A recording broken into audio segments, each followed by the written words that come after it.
history has it kuti inuyo mmakonda ndewu. A story says kuti inuyo nthawi ina yake muli ku Chilembe mu mzimba muno. Of course it's a long time ago, komano munapanga za ndewu kumpira. Ana amafuna kumenya bambo anu komatu ndi akudzuleni ana kwamenya kwambiri. Ndino amavuvu? Those are just rumors. Rumors? Yeah, those are just rumors. It's not true. It was not like that. Akuti kumpira munagwira ana a school nthawi imeneyoyo a secondary school. Ndi wamenya kwambiri. Kuchoka pomenyana ndikuyamba sikumenya so mtengo. Si kusokoneza kukhakokha uko kukonda ndewu. No, actually it was not like that. Can I give the background of it all? Yes, please. Yeah, actually what happened was I was in the football ground playing. In the course of play, then one of the supporters decided to dash into the football ground, asking me to walk out, to stop playing, because of the dribbles I was making. He said, "No, you are not of the type of these little kids. So yeah, can you walk out?" So he was forcing me to walk out. That angered me. So I got angry, and then I started beating that individual. Simply by telling you to humbly walk out of the pitch, and you got upset by that. Exactly. Number one, he had no authority to take me out of the football ground. He was just a supporter, just a villager. So I saw no reason why he had to take me out. You still wanted to play? Of course. Ndi ana amene inuyo ndi munalokulirapo nawo. Muzabwiza amene momo. Yes. Well, ndemusakane nkhani yoti ndino. And by then, let me tell you. Munthu wa ndewu chifukwa you see kuti akufuna kuti there has to be fair competition, because ndino wankulu ndemukasewera nditi ana ting'ono kungopempha kuti atatulukani madala basi tu. Yeah, and where actually did he get that authority to take me out? So the best you could have. He was just a supporter, so there was no need for him to take the law into his own hand. He was actually taking the law into his own hand.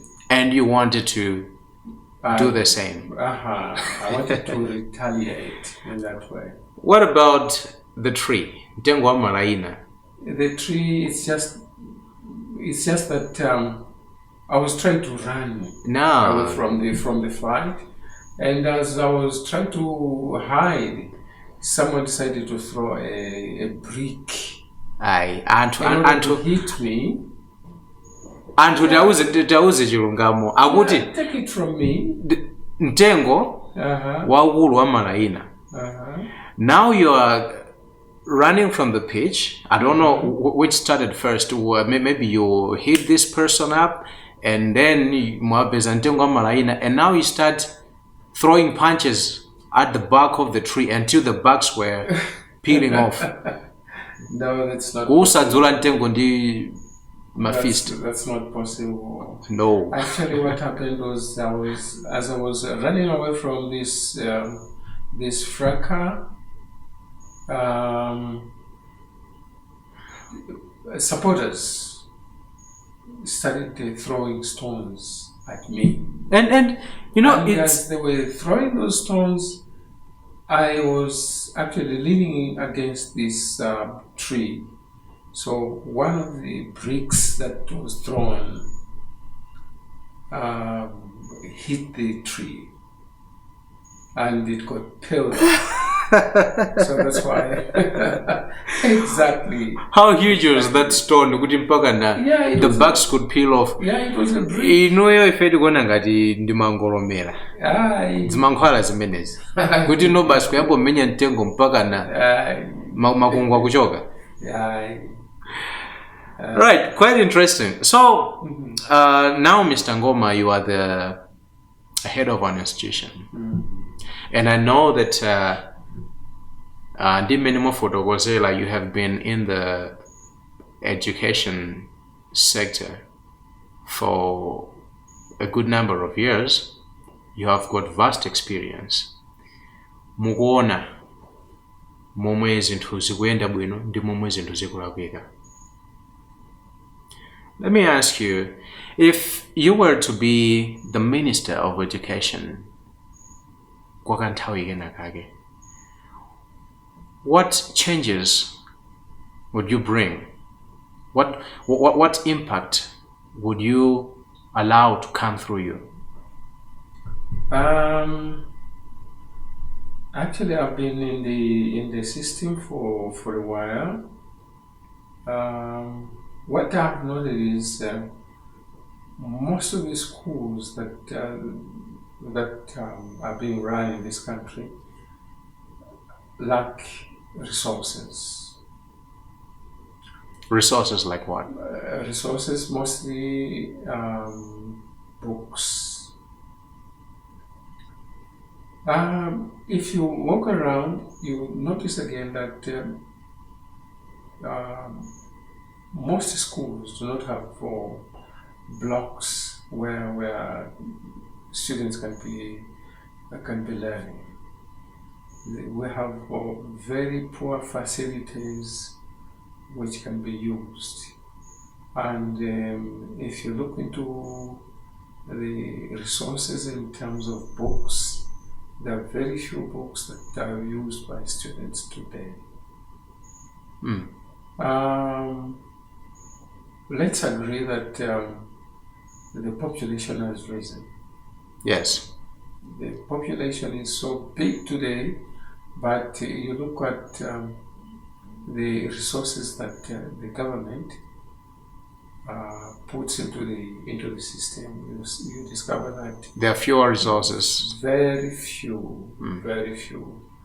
You walk around, you find that maybe student with in a class there are about 100 students, but look at number of books being used by those students. Very few. So education has gone down because the government is not taking enough resources or putting enough resources into the system. Quite interesting. That's the only problem that I see being faced by most of the schools today.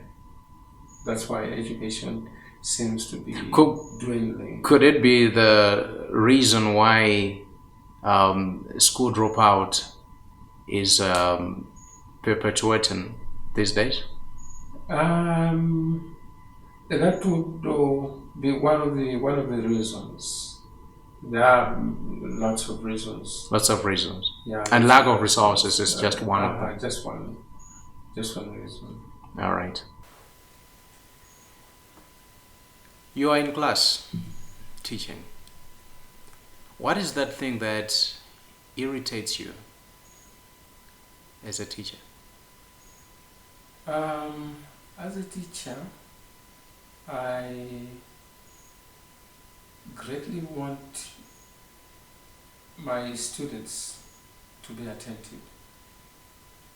As I teach, I expect every one of them to listen to what I'm teaching. But just the moment I see someone doing something contrary to what I'm trying to deliver, then that irritates me. Doing something contrary to what we're supposed to do or what I'm teaching. Let's say, for example, I'm busy teaching, and I see someone playing or doing something else, then that irritates me, because I feel someone is not grasping the information I'm delivering. Yeah, my aim of coming into that class is to give the information to that individual. But when I see that he or she doesn't pay attention, then no, I get irritated. That really irritates you? Very much. Now, you being a teacher that teaches English subject, mapanga bwanji tiro ndi ma learners amene they struggle so hard, they struggle so much with English galasi. For example, they are not fully able to express themselves in this particular language. How do you navigate such circumstances? Well, of course, it's very possible that you find some students having problems or challenges with the language. But what you do is you have to try your best to help that individual that struggles. For example, you go into the basics. Yes. You go into the basics to say, for this individual to improve, what does he or she need? Then you go into those basics. Right. Well, while on the same, I have remembered the debate that is going around. And hakumanena kuti, yeah, English, this is a foreign language. It is the language of the colonial ruler, the colonial master. Tisamakhale nayo basi ka English. Let us come back to our local languages. In this case, mwina tizingopanga chichewa ku parliament. Why should they have their deliberations in English? In other words, all they're trying to say is, let us do away with English. What would you say, Bankani Mene? We're living in a global world, a global village. Let me put it that way. Global village, yes. Global village. Being global, I mean, what our friends are doing elsewhere, we have to emulate. Let's say, for example, you do not learn English. You have problems with English. That means you struggle. You struggle in this life. Number one, that means you not have chance of going elsewhere for your education. Higher education can be acquired elsewhere. Let's say, for example, you only know Chichewa. I don't see any possibility of you going elsewhere to continue with your education. You'll be so limited. You'll be so limited. But for you to have vast knowledge, you need to learn the language. You need to learn the language. Let's say, for example, I don't see any possibility of us producing resources in terms of books to educate our young ones. For these young ones to be educated, they need to learn from other books written from other countries. Those books are written in English, not in Chichewa or in Tumbuka. No, but we can start translating into our dialect. Who translates? The learned. There'll be a board set aside to look into the translation of these. Assuming that person that individual learns, and then after learning from the translations, then decides to go to UK, probably for PhD. Let's put it that way, for PhD. How does he go there and learn? Will there be any possibility for him to learn there? No. Trying to understand what you are saying here, Mr. Ngoma. Are you of the view that parents should get strict with their children, especially young ones that are maybe from year 0 to somewhere about 5 or 6, to say they have to be using English as their first language, being so strict that nyumba moja kumale se Chichewa, no Chichewa here, English, whatsoever they do, English. It's not supposed to be like that. I was brought up in a family where I would speak Tumbuka, and I learned the language. I know in your response you're not trying to condemn parents that do that. No. But we're trying to weigh whether we need to go this way, Yodi Anna, strictly, that they have to know the language and use it 24 hours a day, or Kabena, there has to be a balance. They have to learn the language, but not being so strict to say no, not barring them from learning their mother tongue. They have to learn their mother language, but not being so strict to say no, you will kusambira chitumbuka yai. Kusambira chicheva yai. Kusambira kupunzira. They have to do it. They have to learn their mother language. They have to do that. Yeah, because they'll move from town to village. Now when they get to the village, they'll find the old people there who have no knowledge of the English. How do they communicate with them? So it's proper that they also learn their language. Quite understood. That's cool. You have told me that soon you might be thinking about retiring from work.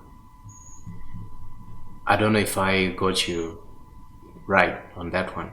Exactly. I think I've done my best. I've done my part. What legacy would you like to leave behind? I've done quite a lot of Christian education. Christian education. Christian education, yes.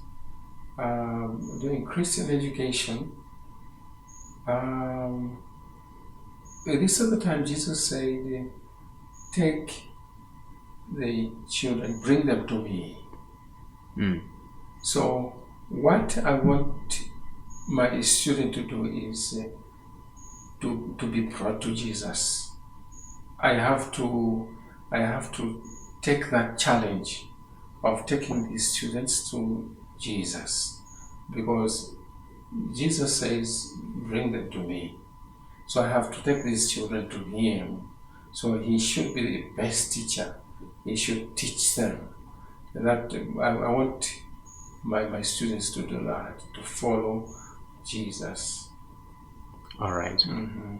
I have taught in the government. I taught in the government maybe for 2 years, but the rest of my life I've been in the Christian setting, Christian education. Yeah. My children should know who created them. All right. Well, quite interesting. So, Mr. Ngoma, as we're heading towards the end of our chat, and it's a series of questions to which you might have options. Mwaena mama fonso kwa maena siti kuziwa kuti munga tiyankhe motani. So Ndojepa, are you ready? Yes. All right. Your favorite Bible verse? My favorite Bible verse is Proverbs 1 verse 10. Proverbs 1 verse 10. Proverbs 1 verse 10. Yeah. You're looking for wisdom. Number 1, the fear of God. Okay. The fear of the Lord is the beginning of wisdom. Your favorite Bible story? The turning point of Paul. But Damascus.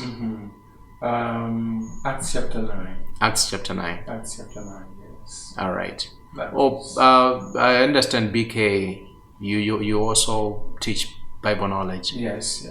All right. Your favorite Bible character? I would take David.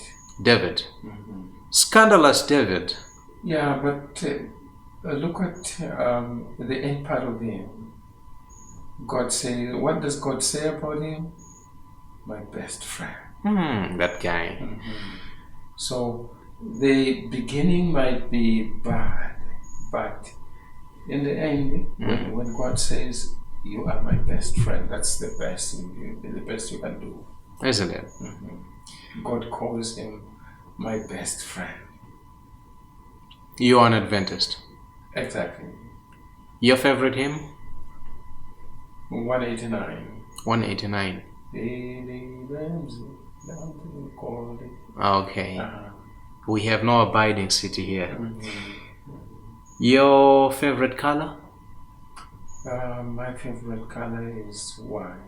White. You love pulling on white. White. And do you have any favorite workmate? Workmate, yeah.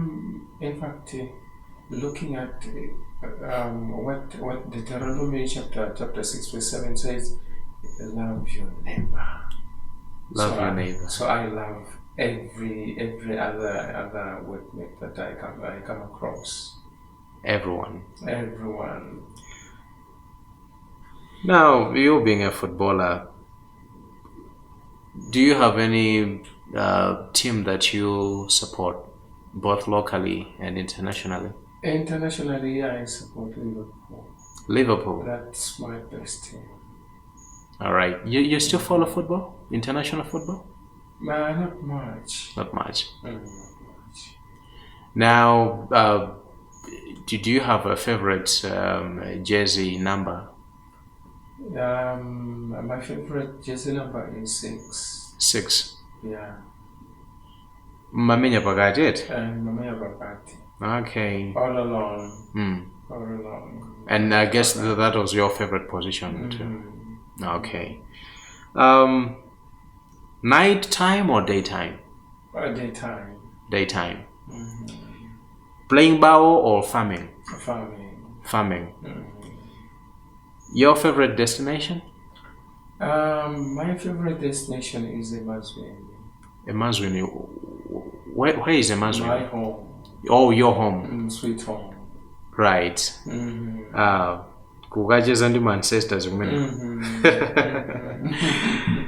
By the way, do you have any countries on your bucket list? What's your bucket list like? Probably. Don't say you're too old to travel now. Yeah, of course I'm too old to travel. Oh, come on. Yeah. But I don't have any country. Any country. Yeah. Right. No country in mind. Administrator or class teacher? Class teacher. Class teacher. You don't enjoy to be sitting in the comfort of your chair in the office and take a cup of coffee? In fact, it's not a comfort. You meet so many challenges as an administrator. But when teaching, you just prepare, you go to class, you teach your students, you come back home, you rest, that's all. But for administration, lots of challenges that you meet. All right. Now, we are going to see if you really love being in front of the chalkboard. There's a poem.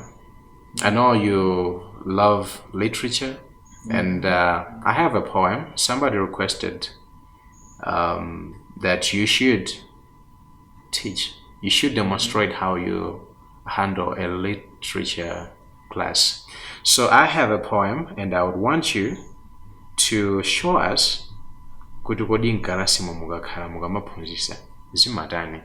And this poem is poem number 5 in an old book and sang song, which was a compilation of several poems from local poets. And this one was written by Anthony Nazombe, and it's titled The Last Act. Tufuna mutonese how you can teach this poem.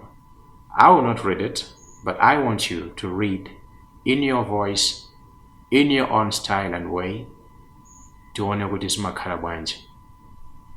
Atiwonetsa kuti kodi amaphunzitsa bwanji akakhala mkalasi pali ndakatulo apa. Ndete kufuna tione kuti kodi when he is handling an English class amaphunzitsa bwanji. So I will humbly ask you to face that camera, muphunzitse timve kuti zimakhala motani. Thank you very much. Firstly, we have to look into the poem itself. We have to read it. I have to read the poem, The Last Act by Anthony Nazombe.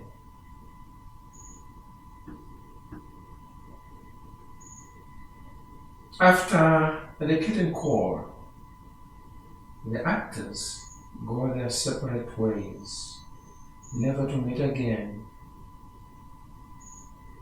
in this experience.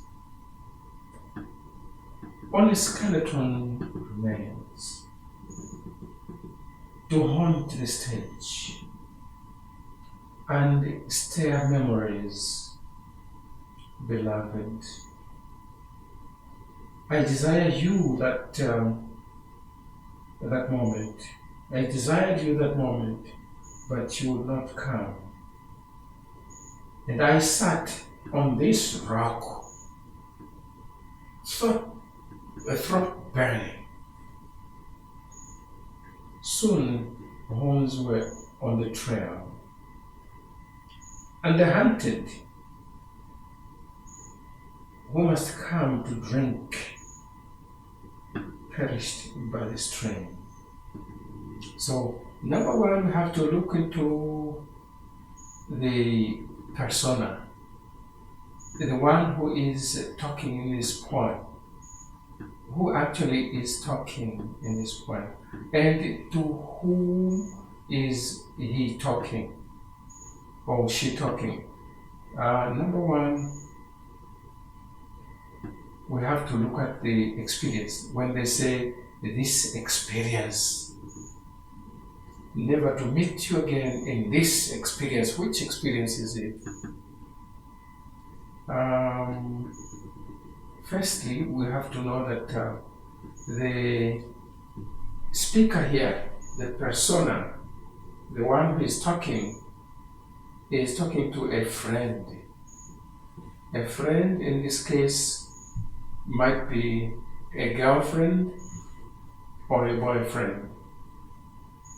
So he says, never to meet again in this experience. That means that the experience has been tough. It hasn't been easy. That's number one. We have to look into the persona, the lovers. The lover is talking to a lover. And then we have to also to look into the style of writing. The style of writing that is the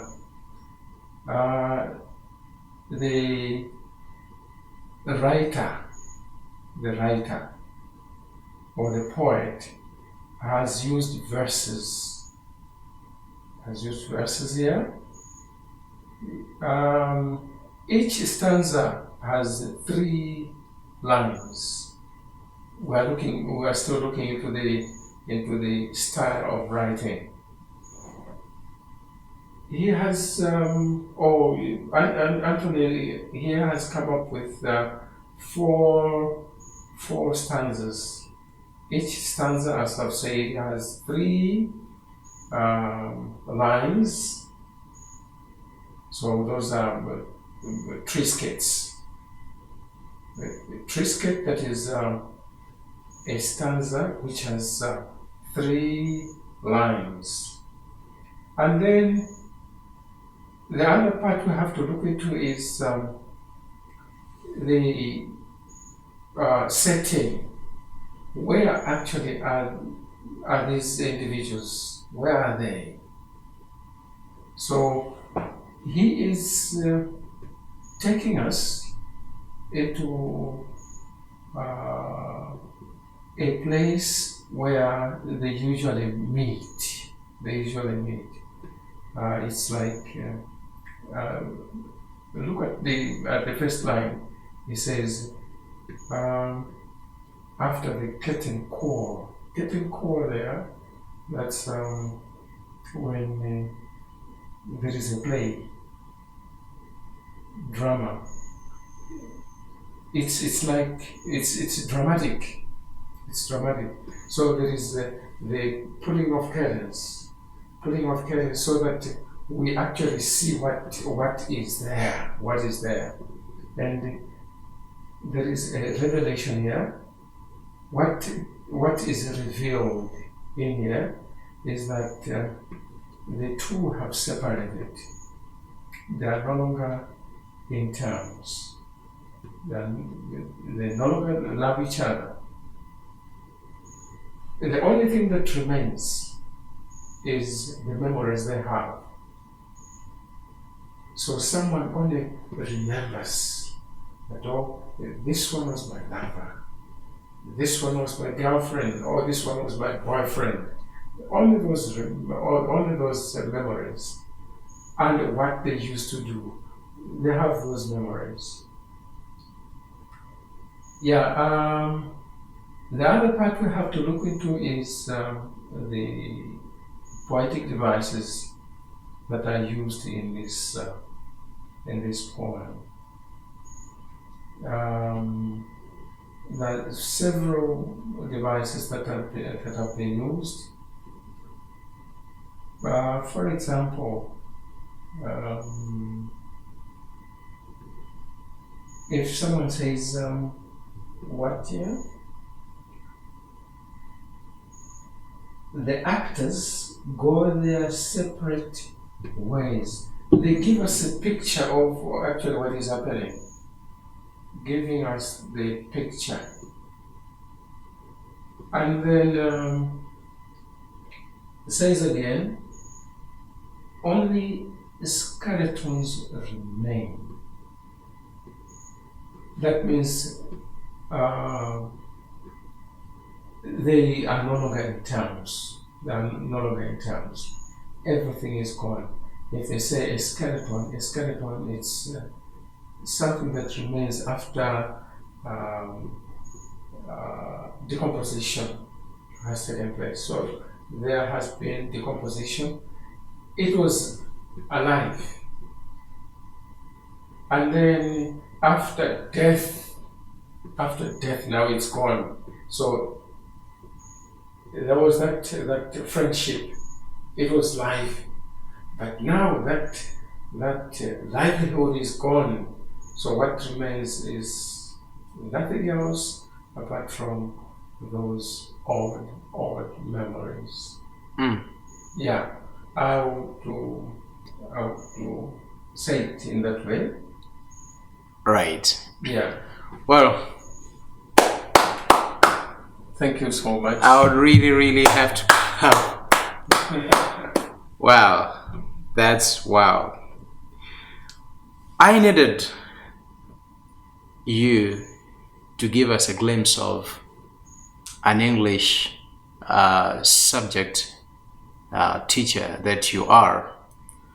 And this calls your brilliance. This has been a stroke of genius, really. It's quite a marvel. Thank you so much. We have seen how an English class looks like when Mr. Ngoma is the one teaching. I hope your learners enjoy your class. So much.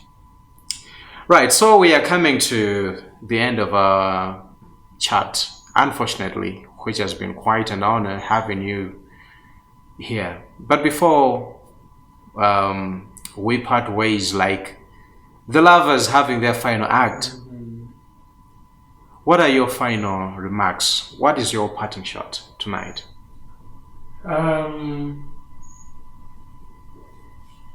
To begin with, let me thank you so much for coming and for the interview, for recognition. Yeah, thank you so much for coming. And I know that this really will be our last act. Quite unfortunate. But let's remember that skeletons will never end. A skeleton doesn't go, it remains. So skeletons will remain. Skeletons remain. The flesh will decompose. It will decompose. Let me thank you so much, Mr. Ngoma. Memories will always be there. And that is how we come to the end of our today's episode in Mbanjani. Today we were graced by the presence of Mr. Ngoma here. And we have learned a lot in having a talk with him. I've been your host, Geoff Kalonga. Goodbye.